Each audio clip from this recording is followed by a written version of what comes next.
Bueno, buenas tardes queridos amigos, son ya las 5 de la tarde, hoy día estamos 9 de abril del año 2019 y le doy la bienvenida a su programa La Hora Médica. Quien les habla es el doctor Luis Antonio Pacora Camargo y estoy muy contento de estar hoy día nuevamente con ustedes.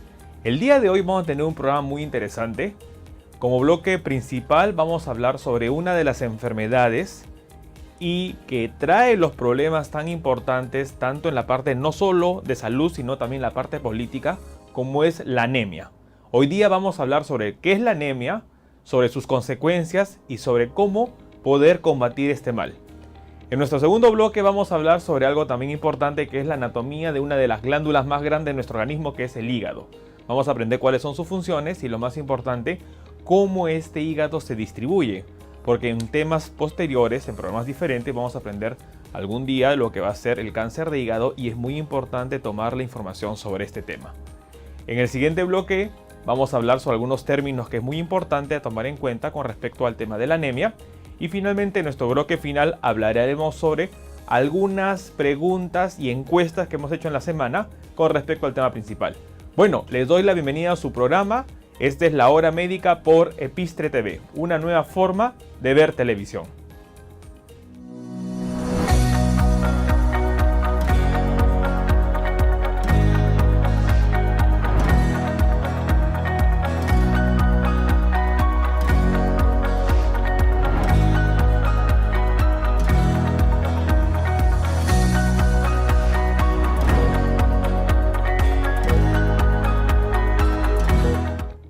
Bueno, ¿qué tal? ¿Cómo están? Buenas tardes nuevamente. El día de hoy vamos, como mencionamos en la introducción, a hablar de un tema muy importante. Pero este programa está para informar y, lo más importante, no podemos dejar de lado lo que han pasado los días anteriores. Vamos a hablar sobre todo en primer lugar y hacemos una pausa a la introducción porque el día 5 de abril se celebró el Día de la Cirugía Peruana.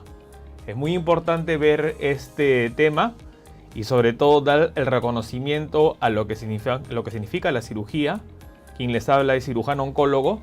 Así que, ¿por qué el Día de la Cirugía Peruana? 5 de abril.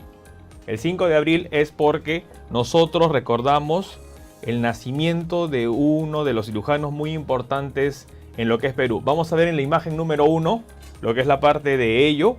Quiero que nosotros conozcamos a lo que fue el doctor Guillermo Castañete Espinosa. Él nació en 1874 y falleció en el año 1958. El 5 de abril se determinó que era el día para la cirugía peruana porque el doctor Guillermo Castañeta tuvo bastante importancia en la cirugía del país que estamos nosotros ahorita transmitiendo, que es Perú. Recordemos que muchas personas de diferentes partes de Latinoamérica nos escuchan, así que queríamos dar un poco del homenaje importante a esta fecha. Entonces el doctor Castañeta no solo brilló en lo que es la cirugía general, sino también la cirugía de tórax, y fue uno de los pioneros de traer lo que es el tratamiento de la radiación a lo que es Perú. Hoy día conocemos que eso es la radioterapia, así que ha sido un momento muy importante. Como segunda fecha también que vamos a reconocer, y esto fue hace 2 días, el 7 de abril, se celebró el Día Mundial de la Salud. Así que esta también va a ser un pequeño momento para homenajear a este día importantísimo. ¿Por qué se celebró el Día Mundial de la Salud? Porque en el año 1948, la Asamblea Mundial de la Salud, que es un ente perteneciente a la Organización Mundial de la Salud, estableció esta fecha como la fundación de esta institución muy importante que es la OMS o la Organización Mundial de la Salud. El concepto de salud, y es el concepto que nosotros tratamos de transmitir, es que salud no es la ausencia de enfermedad. Salud es el equilibrio, como bien dice la definición, físico, psíquico, mental, social, espiritual de la persona. Es muy importante. La lucha al día de hoy todavía continúa para buscar la cobertura universal. Recordemos que lamentablemente no todas las personas tienen un seguro. Recordemos de que el gasto de bolsillo, que significa los gastos de la persona para buscar un tratamiento, todavía dependen, como bien dice el nombre, del bolsillo de la persona. Y estos son temas que en la parte política debe cambiarse. Porque si nosotros no ponemos en parte a cambiar esta actitud, no tenemos un derecho como la salud, no tenemos una cobertura a través de lo que es diferentes sistemas de salud, en lo que es la parte de coberturar nuestra salud y estar cubiertos en un momento de enfermedad, lamentablemente vamos a tener lo que hoy día vemos, que la salud es un factor de empobrecimiento de las personas. Y dicho sea de paso, el tema de hoy, bueno, ya dando la parte de el tiempo prudente para nosotros celebrar estos 2 días importantes que han pasado, como han sido el 5 de abril y el 7 de abril, el día de hoy vamos a hablar de un tema que es importante, no solo desde el punto de vista médico, también es importante desde el punto de vista social. Porque estamos hablando, y el tema de hoy va a ser la anemia. En este primer bloque vamos a hablar sobre la anemia y los invitamos a que puedan escribirnos a través de las redes sociales y a través de los teléfonos que están en pantalla ahorita. En lo que estamos acá en Perú y sobre todo en Lima pueden comunicarse a los teléfonos 01659-4600 y a nivel de Latinoamérica pueden escribirnos al WhatsApp, que es el +51, que es el código de Perú, 987-578-867. Entonces, encantado de que las líneas están abiertas para que ustedes nos estén comunicando y compartiendo sus inquietudes. Bueno, entonces el tema del día de hoy vamos a hablar sobre la anemia, cuáles son las causas y cuáles son las consecuencias. Y para entender qué es la anemia, primero tenemos que entender la fisiología de nuestra sangre, la fisiología de cómo funciona nuestro organismo. En pantalla ustedes están viendo ahorita que tenemos nosotros algo muy importante, el corazón, y el corazón es una bomba que va a permitir que la sangre fluya. ¿Y qué encontramos en la sangre?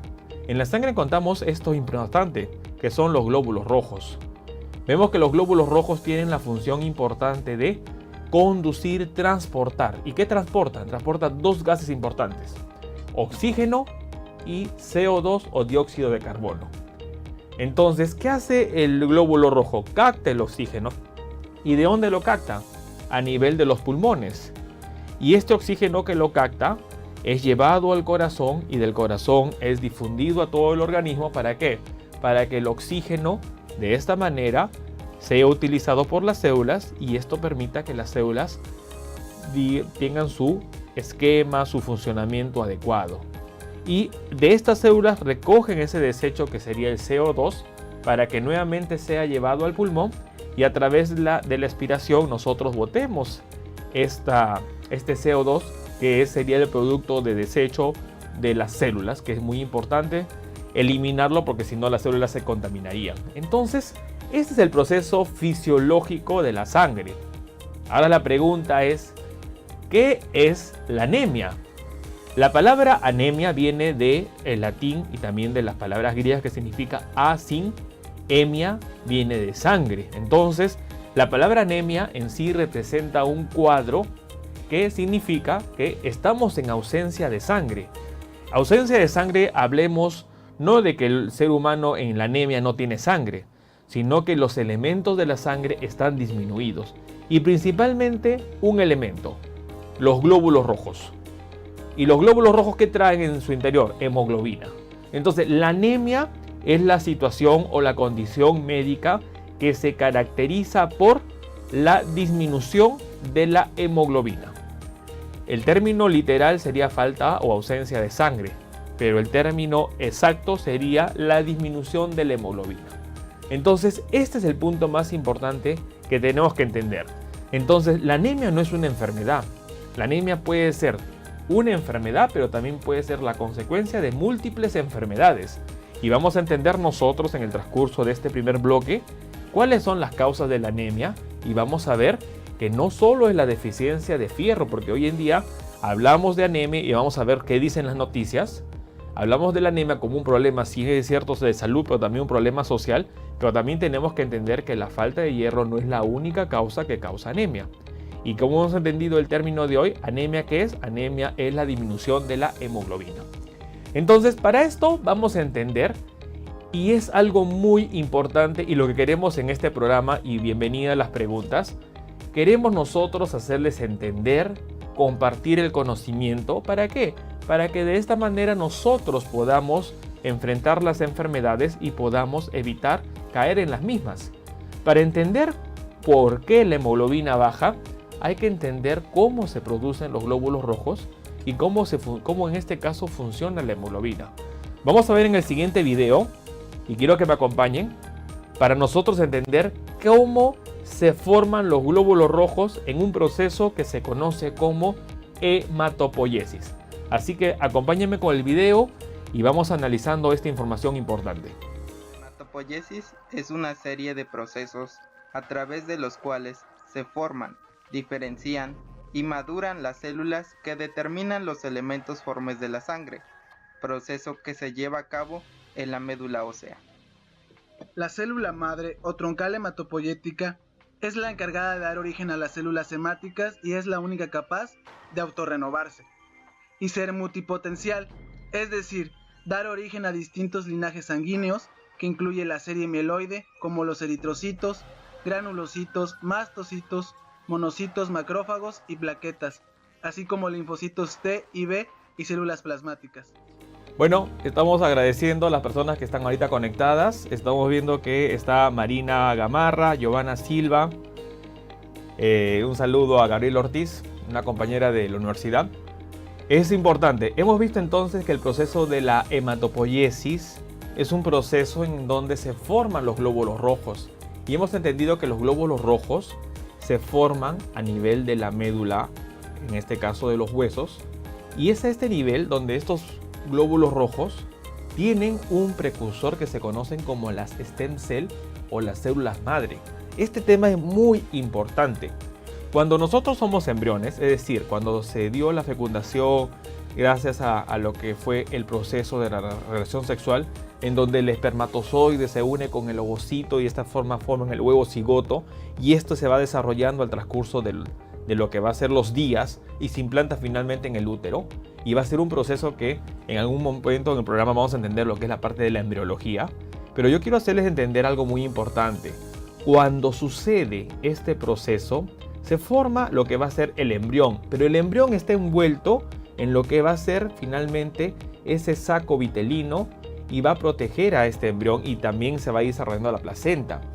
Es a nivel del saco vitelino, que es parte del embrión, donde están las células de los stem cell. La primera zona formadora de glóbulos rojos se encuentra en el embrión, en el saco vitelino. Estas células madres migran en un momento a dos órganos principales, al hígado y al vaso.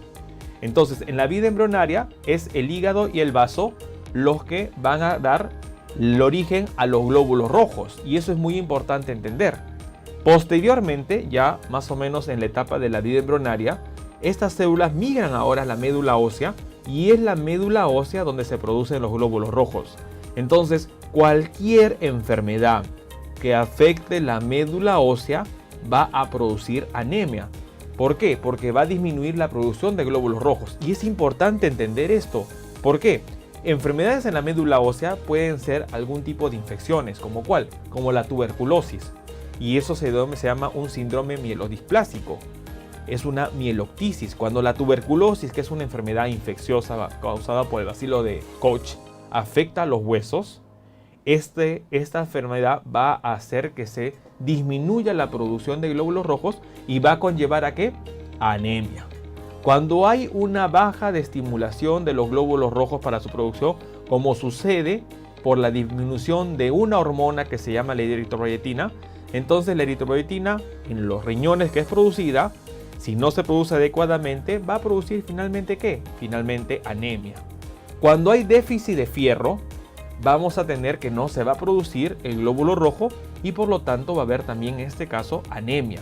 En la pantalla estamos viendo entonces cómo la sangre circula por nuestras arterias y cómo a nivel de lo que significa los pulmones en los alvéolos vamos a identificar que la sangre entra con un color azulado. ¿Por qué? Porque es una sangre que falta oxígeno, es una sangre que tiene CO2. Al momento de pasar por los alvéolos, el alvéolo que ha recibido el oxígeno con cada respiración va a hacer que este oxígeno entre a los glóbulos rojos y estos a través de la hemoglobina capten ese glóbulo rojo, capte que esté ahí dentro del glóbulo rojo, capten la hemoglobina, capte el oxígeno y el oxígeno sea conducido a través de la sangre. En la pantalla vemos que la hemoglobina es una proteína. Es una proteína que tiene algo muy importante. Tiene la capacidad de unión con lo que es tanto los gases como el oxígeno y también como el CO2.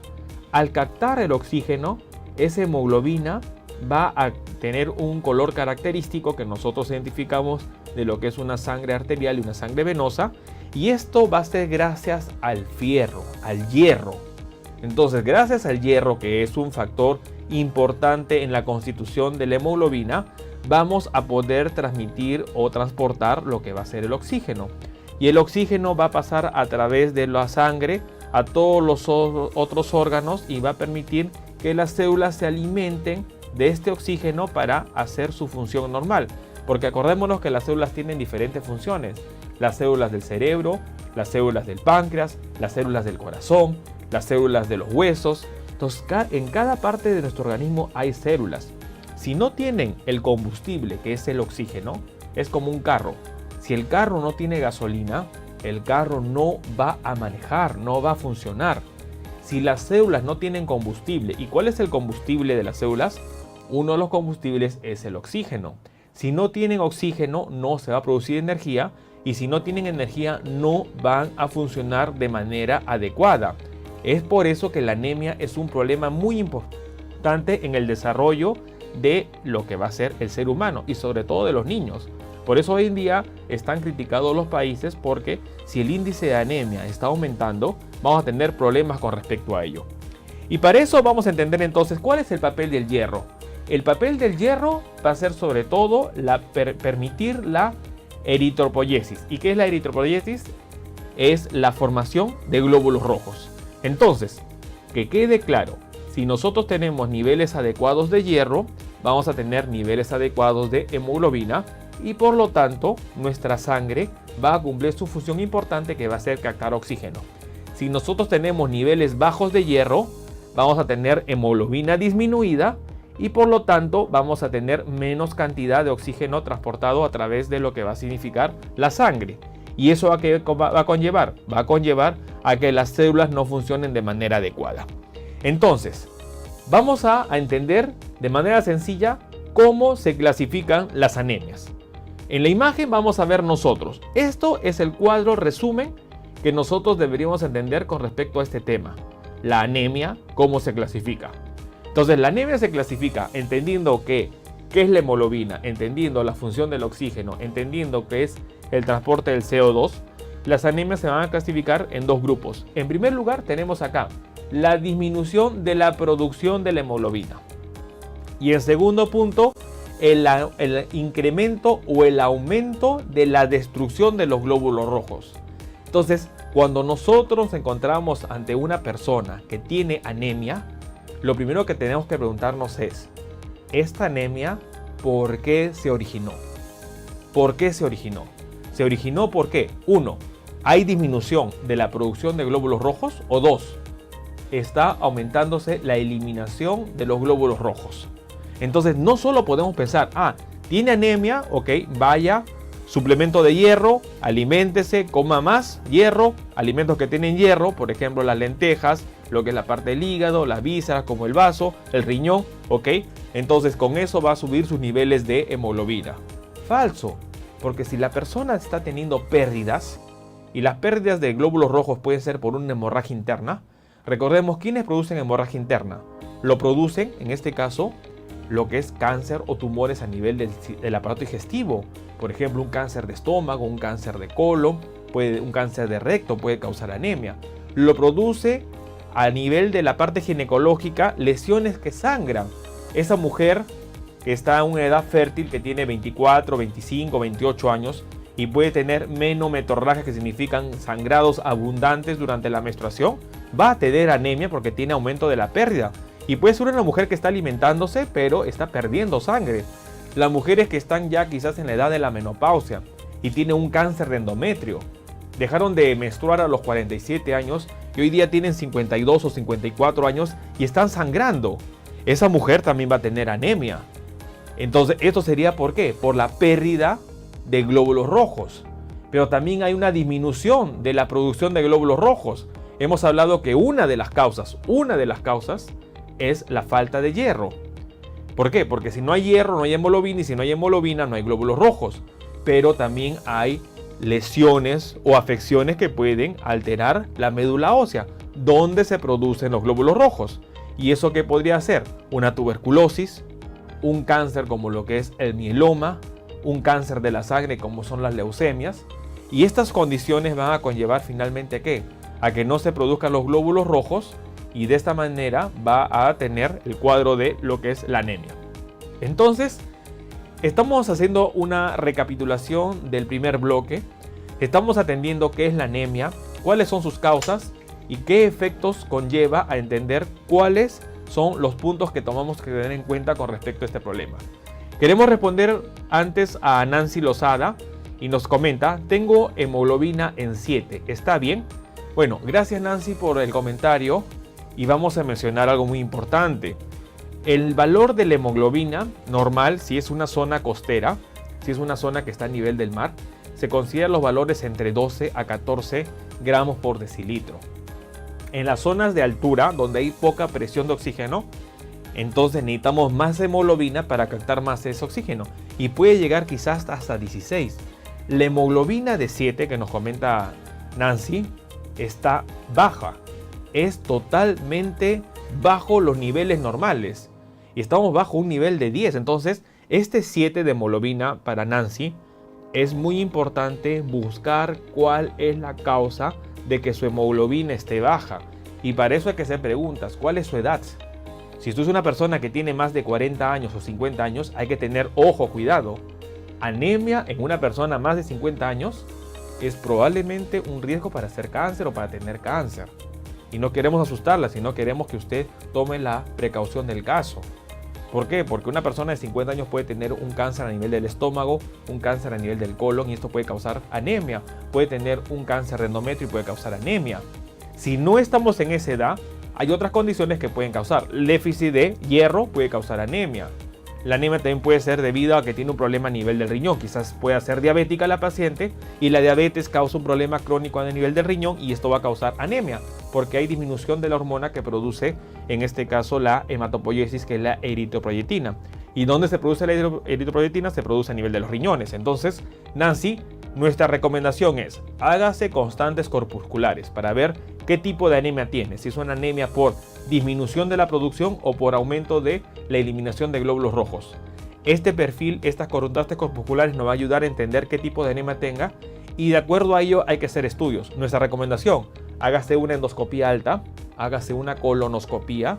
Sería bueno que nos comente en interno cuál es su edad para poder ver ello. Ahí tiene los teléfonos, tiene el WhatsApp, no duden en escribirnos, estamos encantados de poder ayudarla y orientarla en cuál es su manejo. Entonces, queremos darle en este punto el resumen de este bloque, no sin antes adelantar un poquito que vamos a hacer un análisis de la parte social del problema de la anemia. No duden en escribirnos en sus comentarios, y los invito a hacer una pausa y estar escribiendo en la misma los comentarios que tengan con respecto a ese tema que es la anemia.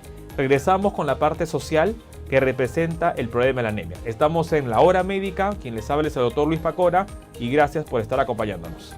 Hola amigos de Epistre TV, soy Martina Gómez y los invito a seguirme los días viernes a las 5 de la tarde en Ponte Guapa.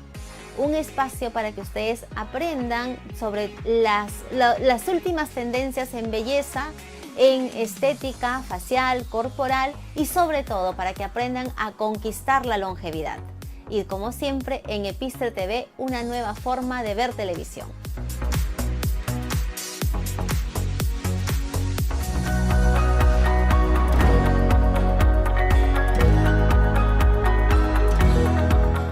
Bueno, estamos en La Hora Médica. El tema de hoy día, 9 de abril del año 2019, es la anemia como primer bloque.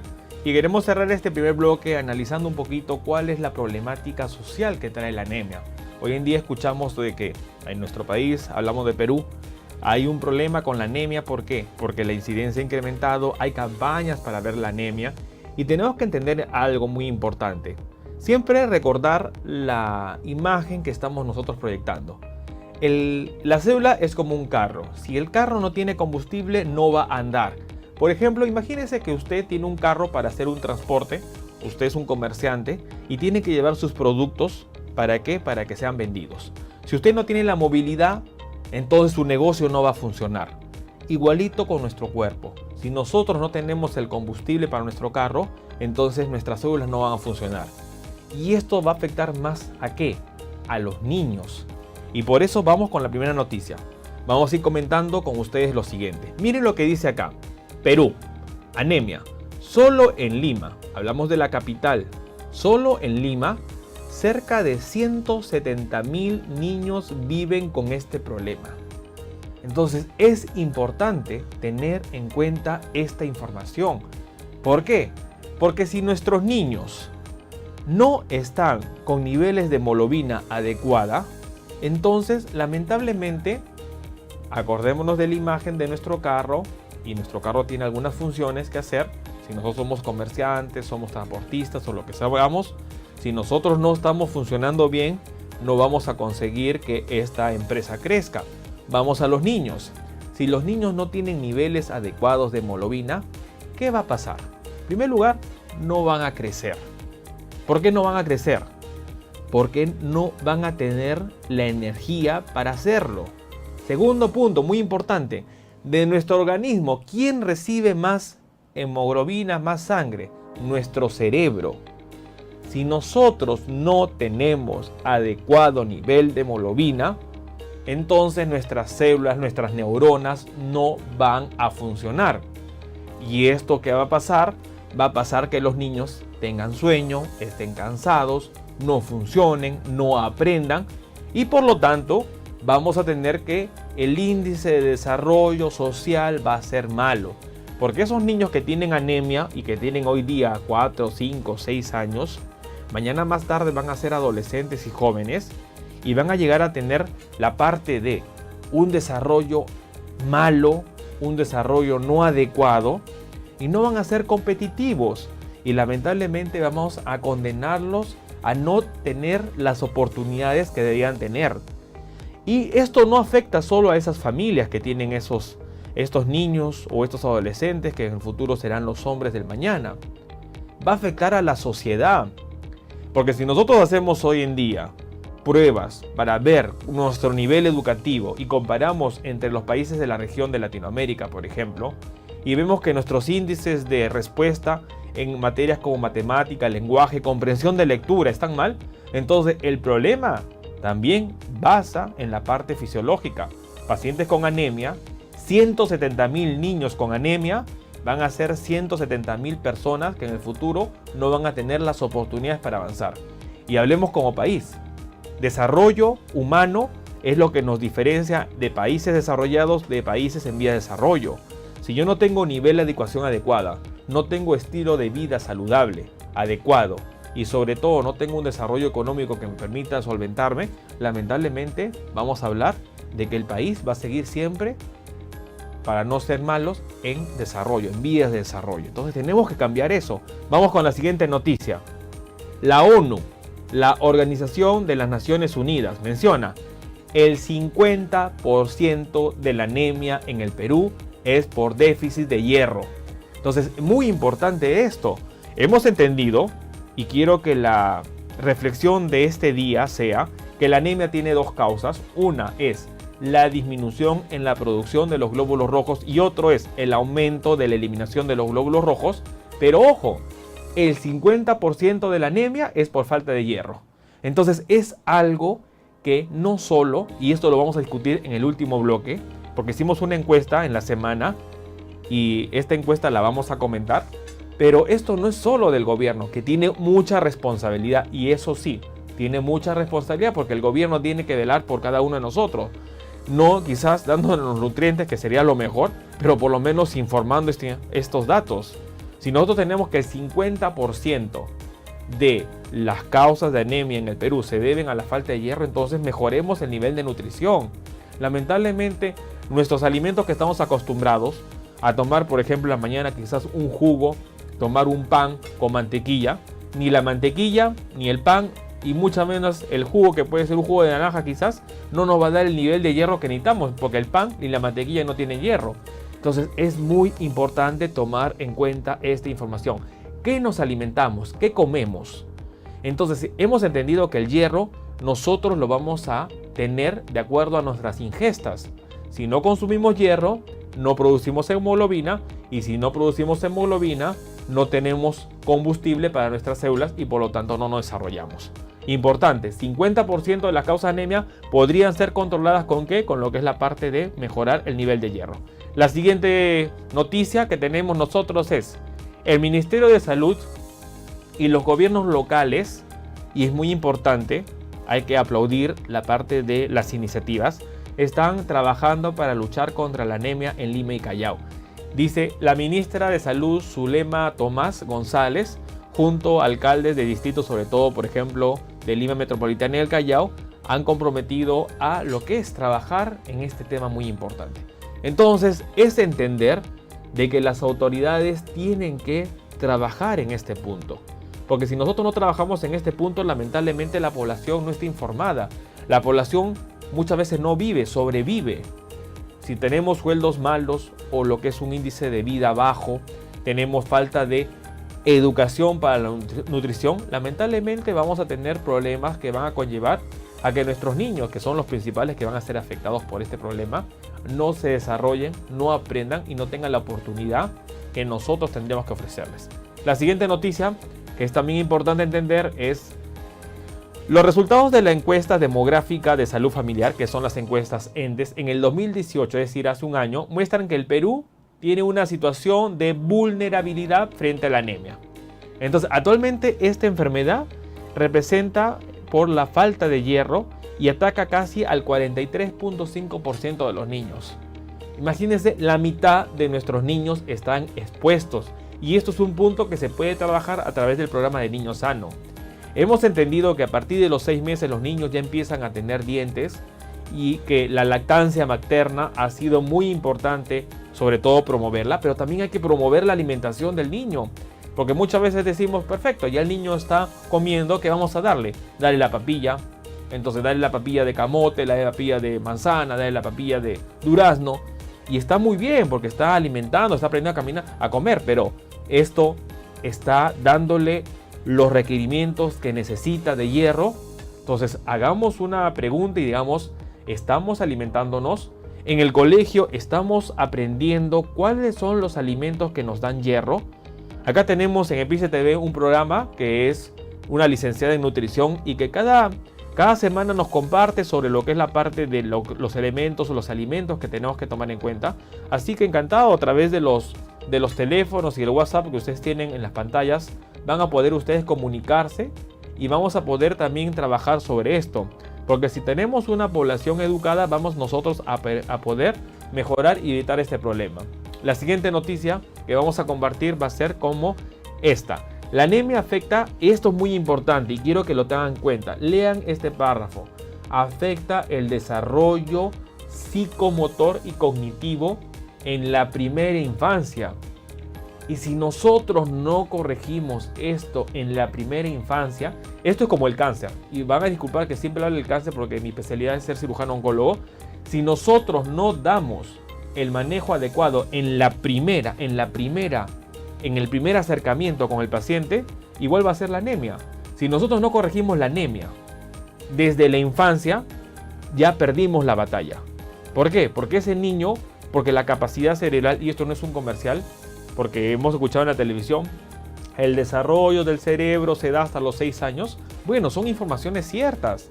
Y si nuestros niños que están en pleno desarrollo del cerebro no tienen el combustible, no tienen la capacidad para que ese cerebro se desarrolle, entonces ¿qué va a pasar? No van a aprender, no van a estar atentos, no van a captar las oportunidades que le da la vida y por lo tanto van a estar condenados a tener niveles de vida que no son los adecuados para una persona.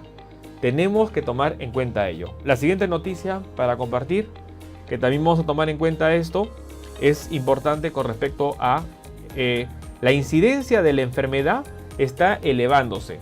Miren ustedes acá, Lima Metropolitana aumentó 2 puntos porcentuales en lo que significa la anemia. Hemos dicho que casi 170.000 niños tienen este problema de lo que significa la anemia. Hablamos de la encuesta ENDES que la anemia, y escuchen esto, a diferencia de la desnutrición crónica, está presente en todos los estratos. Porque hemos dicho la desnutrición está asociada sí a la falta económica, pero ojo, tanto estratos superiores como inferiores, porque tienen anemia, porque no saben alimentarse, porque nuestra dieta está basada generalmente en carbohidratos.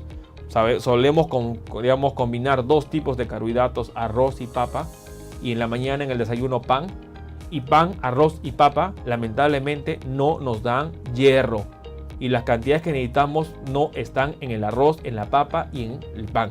Entonces es importante entender ello. Pensamos que cuando nosotros en la mañana tomamos desayuno, ok, un pan con mantequilla, perfecto, soluciona el problema. Estamos mejorando o atacando nuestra sensación de hambre, mas no estamos alimentados adecuadamente. Bueno, entonces, estas son algunas de las noticias que hemos querido compartir.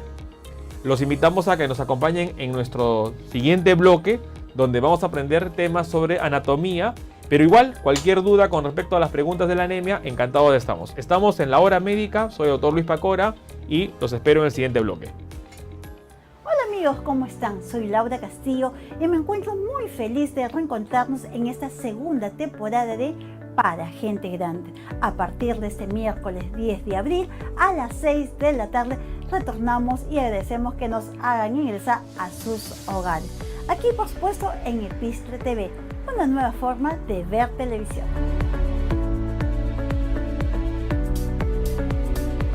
Bueno, estamos en nuestro segundo bloque. Queremos agradecer los saludos desde Inglaterra y sobre todo también de la parte de Canadá. Gracias por los saludos. Antes no queríamos dejar de lado a la pregunta de Amaris Baptista, que nos dice: paciente mujer de 45 años, hemoglobina 14.6.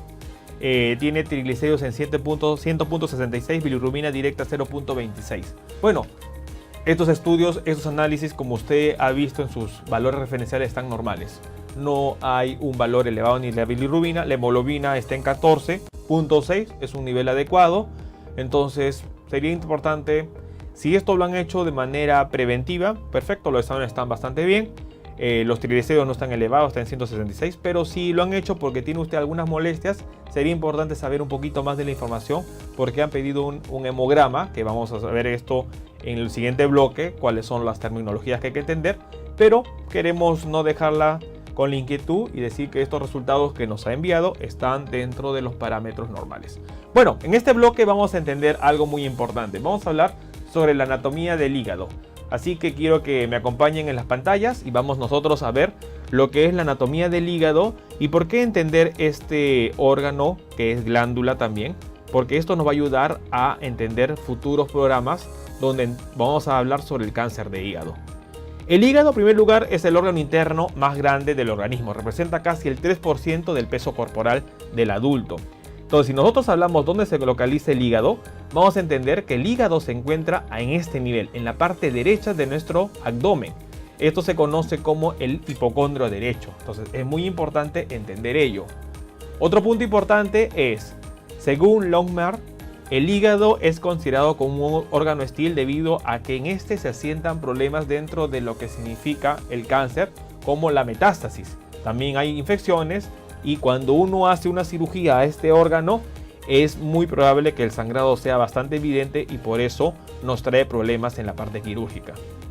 Queremos también acompañar y que nosotros entendamos lo que es la parte de la historia del hígado, de lo que es la anatomía o el estudio de la parte de la cirugía hepática. Algo muy importante, por ejemplo, que lo dijo Bismuth, es que el conocimiento adecuado de la anatomía nos va a permitir hacer una cirugía adecuada del mismo. Y es por eso que nosotros queremos compartir en este momento información que debemos tener en cuenta. Como parte de la historia, hay que mencionar que ya en el tiempo después de Cristo hablamos de Galeno, y estamos hablando prácticamente en el 130-200 años. AC significa en inglés after Christ, entonces después de Cristo. Hemos mencionado de que el hígado ya había sido descrito. Obviamente que en animales, porque en el tiempo de Galeno no se podría hacer disecciones en seres humanos. Y esto lo hablamos en nuestro primer programa, que pueden ustedes verlo en YouTube. Recuerden que todos los videos están en lo que es la parte de la página de Epistre TV, pueden encontrar los programas anteriores que hablamos sobre lo que es la parte de la historia del cáncer, en el capítulo o en el programa número 1, y encantado de poder ustedes ahí recordar un poco la historia.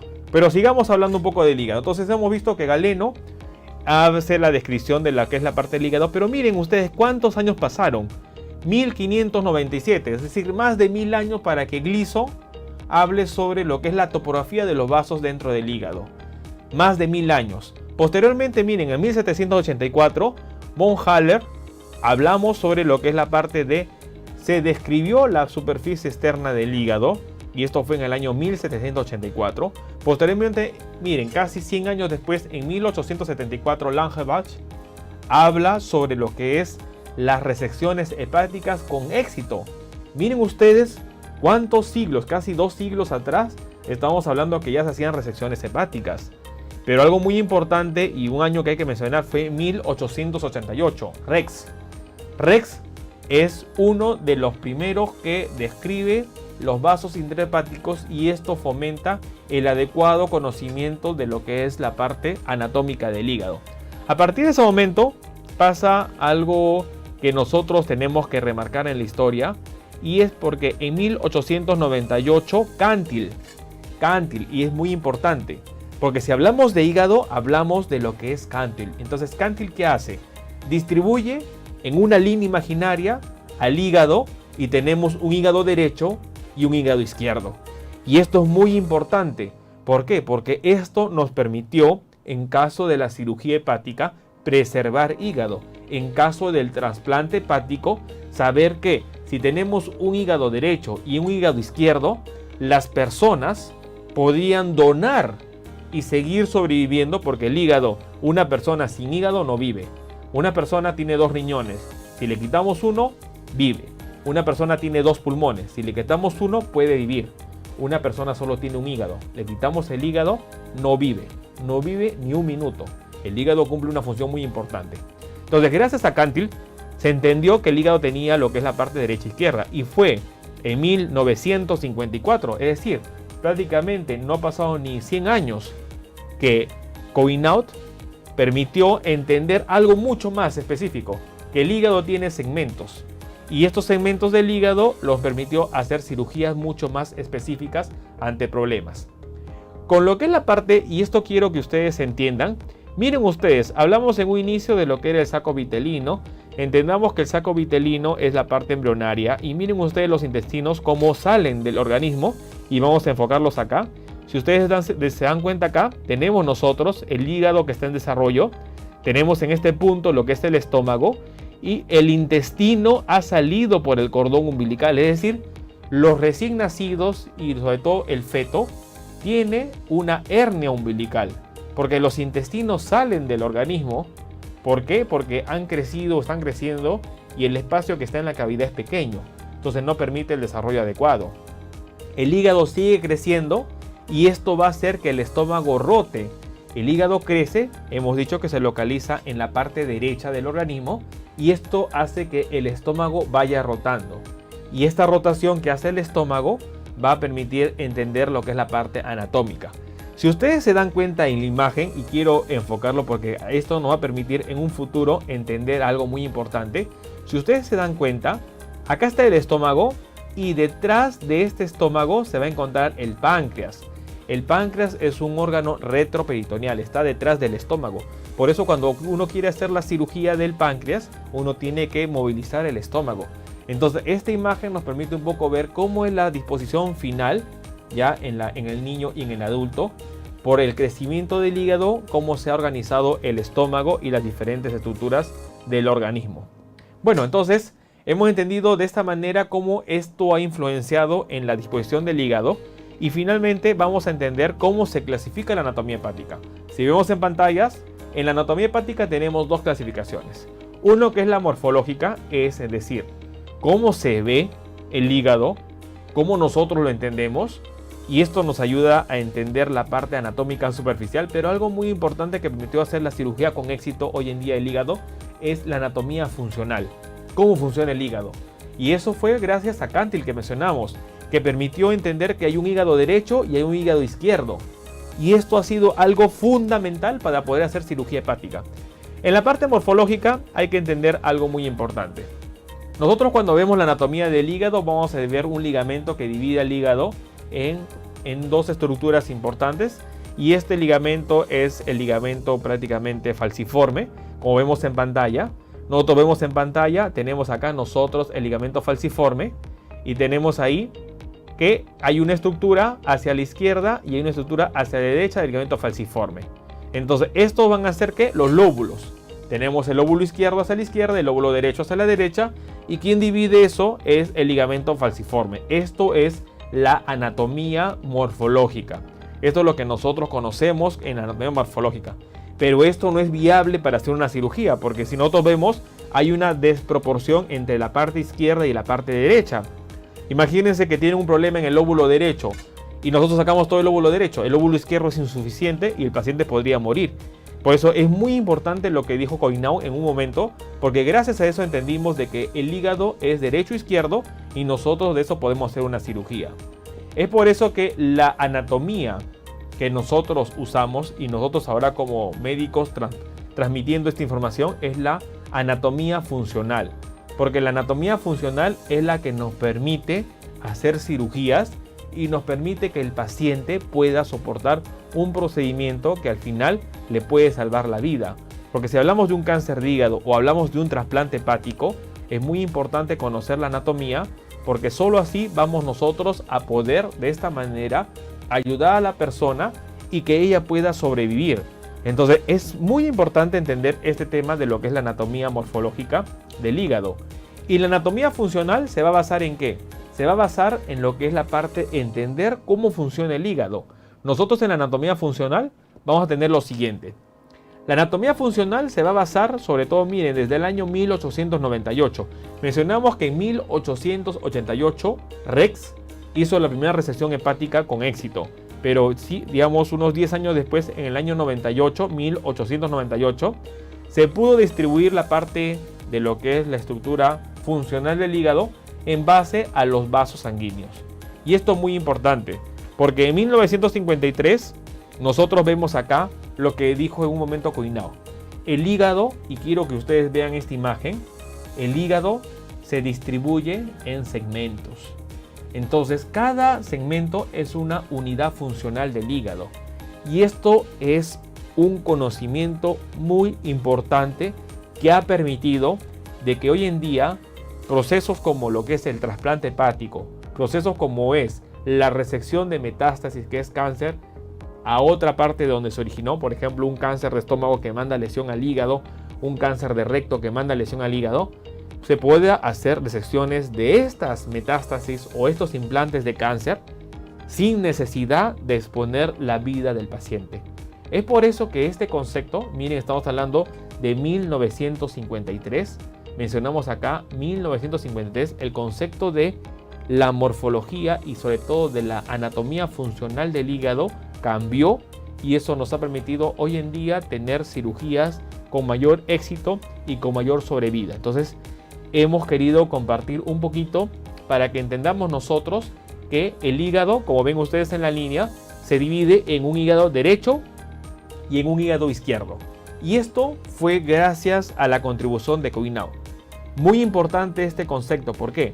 Porque si nosotros comparamos esta imagen que estamos viendo ahorita en pantalla con la imagen que hemos visto en lo que significa la anatomía morfológica, vemos que la anatomía funcional nos permite dividir a un hígado prácticamente equitativo. Un hígado derecho, un hígado izquierdo que van a permitir trabajar al unísono y permitir la sobrevivencia. Porque si yo hago una resección quirúrgica, que significaría sacar la mitad del hígado, y eso se conoce como hepatectomía, que puede ser derecho o izquierda, entonces el paciente puede sobrevivir. En cambio, si nosotros hacíamos y el ligamento falciforme está en este nivel y vemos lo que es el lóbulo izquierdo y el lóbulo derecho, si yo saco el lóbulo derecho, prácticamente el paciente no podría sobrevivir. Entonces estos conceptos son importantes, esta información es importante, porque si hay un paciente que tiene una enfermedad como lo que es la quistes hidatídicos o la hidatidosis, que no es cáncer sino es un parásito que se localiza en partes como el hígado, si tenemos un cáncer de hígado que nació en el hígado, si tenemos lo que es la parte de una metástasis hepática, estos conceptos son importantes entender, Por eso en este bloque hemos decidido hablar un poquito sobre lo que es la parte de la anatomía hepática. Bueno, los invitamos al corte. No se olviden escribirnos en las preguntas que ustedes tengan dudas. Hemos hablado de la anemia.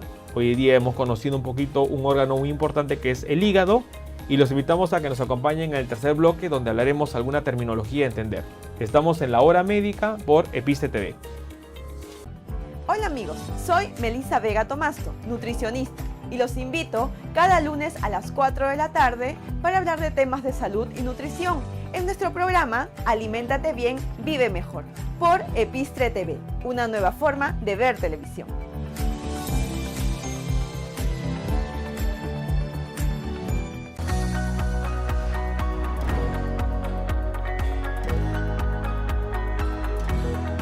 Bueno, seguimos con nuestro tercer bloque y ahora hemos decidido en este bloque ayudar a las personas a entender términos que son importantes conocer. El tema de hoy día ha sido la anemia. En nuestro bloque 2 hemos hablado sobre lo que es la parte del hígado y vamos a hablar términos que son importantes a entender. Para esto hay que hablar sobre lo que es la parte del hemograma. Entonces, ¿qué es hemograma? Hablamos de hemograma a un análisis de sangre. El hemograma es un análisis de sangre. Prácticamente, hemos entendido que la parte hemo significa sangre y grama significa gráfico o lo que es la parte de un esquema.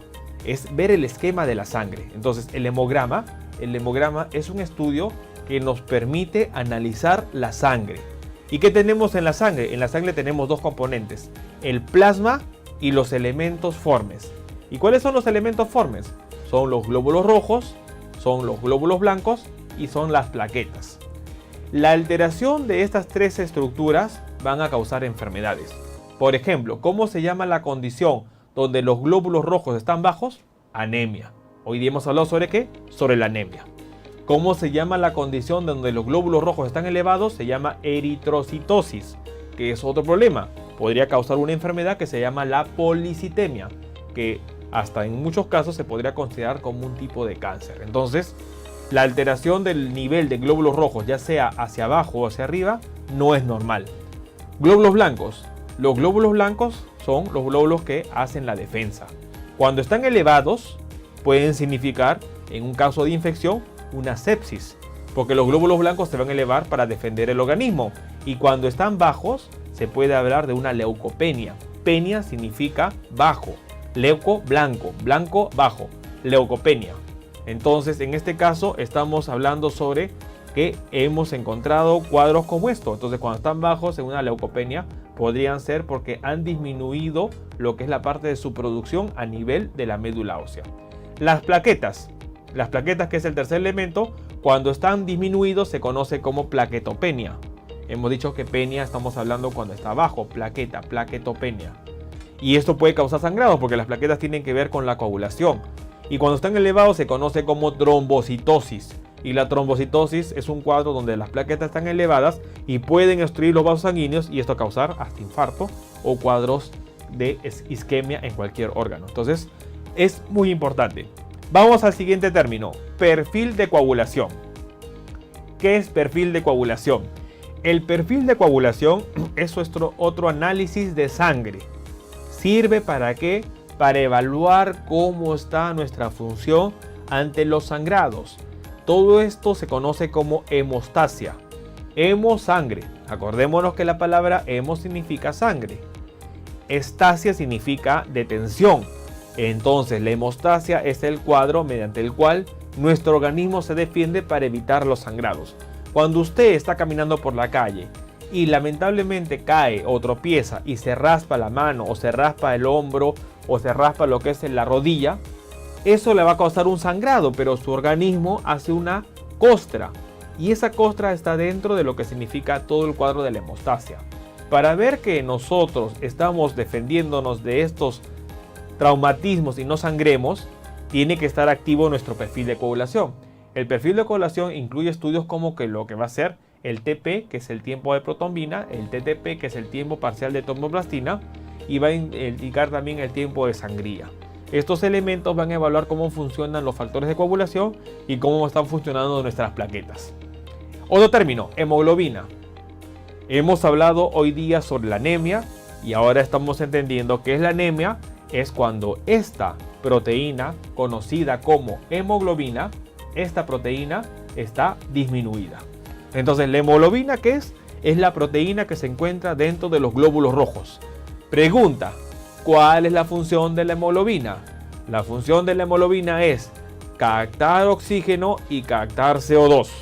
El oxígeno, ¿para qué? Cuando esté en los pulmones lo capta, como vimos en el video inicial, para soltarlo a las células y acuérdense, combustible para que funcionen. ¿Y qué hace con el CO2? Lo capta y cuando llega al pulmón, ¿qué hace? Con la exhalación botamos el CO2. Entonces la hemoglobina es una proteína. ¿Y cómo se constituye la hemoglobina? Con fierro. Si hay fierro, hay hemoglobina.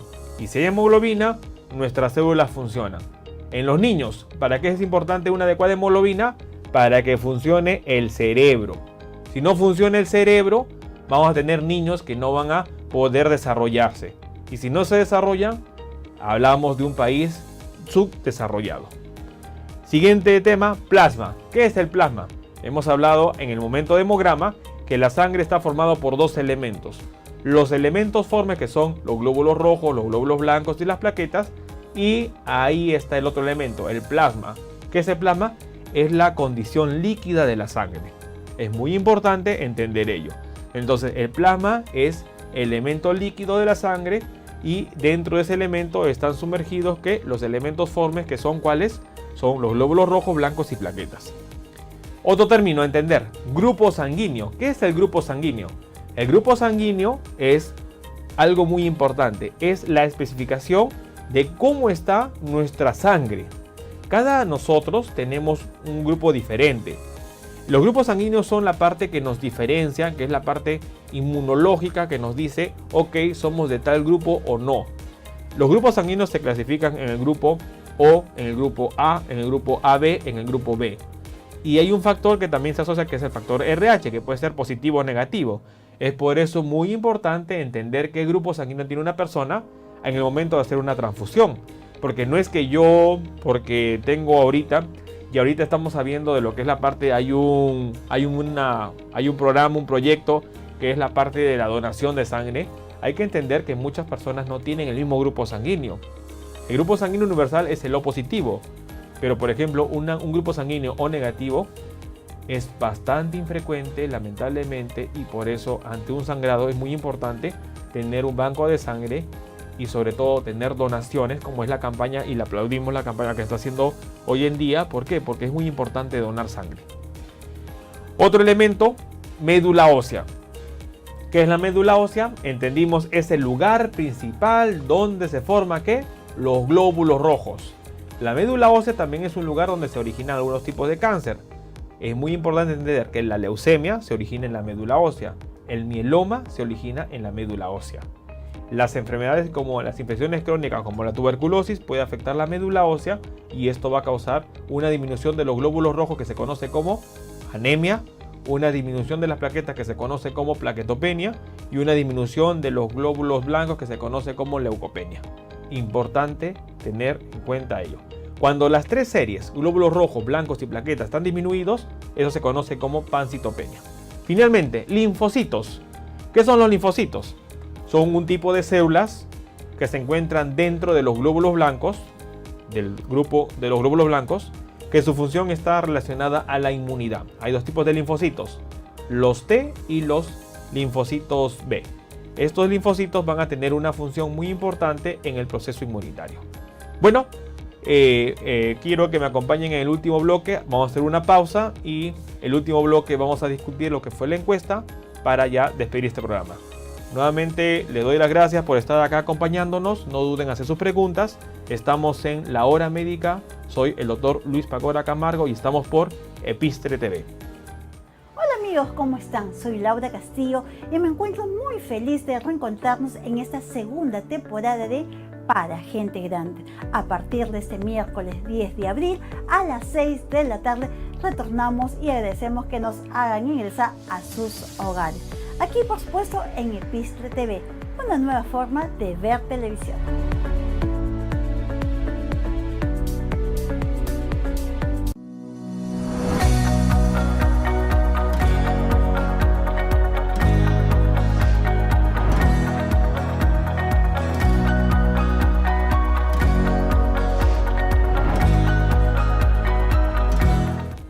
Bueno amigos, la verdad que la hora ha pasado bastante rápido, pero no queremos dejar de lado nuestro último y cuarto bloque, en donde vamos a responder la pregunta de la semana. Hemos hecho una pregunta en la semana relacionado al tema del día de hoy. El tema ha sido sobre la anemia y la pregunta que hicimos en redes sociales fue algo muy importante. ¿De quién es la responsabilidad de la anemia? ¿De quién nosotros hoy día podemos decir por qué tenemos los índices elevados de la anemia? ¿Quién es el responsable del incremento de la anemia en el país? Las preguntas fueron, en este caso, distribuidas en redes sociales y las respuestas han sido varias y agradecemos la participación de las personas. ¿Por qué? Porque nos ha ayudado a entender un poco el problema. Algunas personas han respondido, bueno, la responsabilidad está en el gobierno, dado que no están dando una educación adecuada con respecto a la alimentación. Por otra respuesta vimos, la responsabilidad está en los padres de familia. ¿Por qué? Porque no están cuidando o no están viendo qué alimentos están consumiendo los niños. Otro punto mencionaba, la responsabilidad es de todos. ¿Por qué?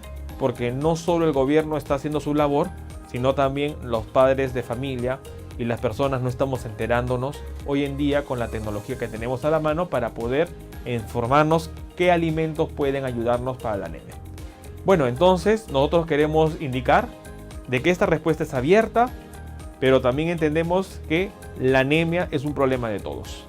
Respondemos a esta pregunta, ¿por qué? Porque no solo es decisión del gobierno, que tiene una razón muy importante, porque tiene que velar por lo que es la salud de la población.